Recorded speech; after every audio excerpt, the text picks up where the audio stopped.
Former President Donald Trump is not backing off on controversial comments he made at a convention of black journalists in Chicago. He questioned his opponent's ethnicity. He claims that Vice President Kamala Harris adopted a black identity only a few years ago. During an appearance at a black sorority convention, Harris, whose parents immigrated from India and Jamaica, dismissed Trump's comments. The former president also sparred with reporters during his time answering their questions. Tonight, WKYT's Jeremy Toms is talking to some Lexington leaders and getting their reaction to this contentious event. It is our top story at 10. Former President Donald Trump's invitation to the National Association of Black Journalists convention caused controversy even before Wednesday's interview. My question was, why would they invite him in the first place?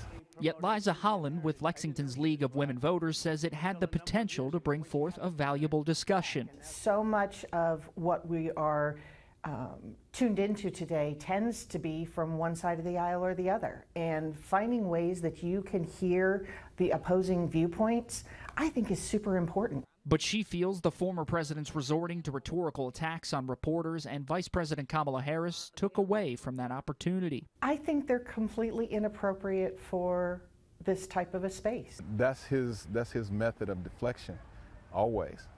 Lexington Representative George Brown Jr. says it's something we've seen from Trump before. He did the same thing with President Obama. He questioned President Obama's ethnicity and asked for his birth certificate.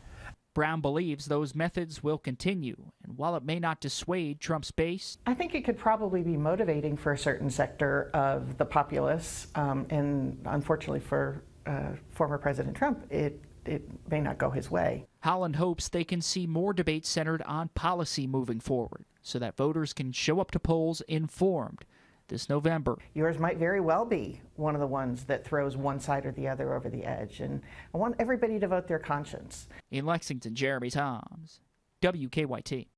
And WKYT did reach out to the Republican Party of Kentucky for comment tonight, but they were not available to speak with us. And the Republican Party of Fayette County did not respond to our request for comments.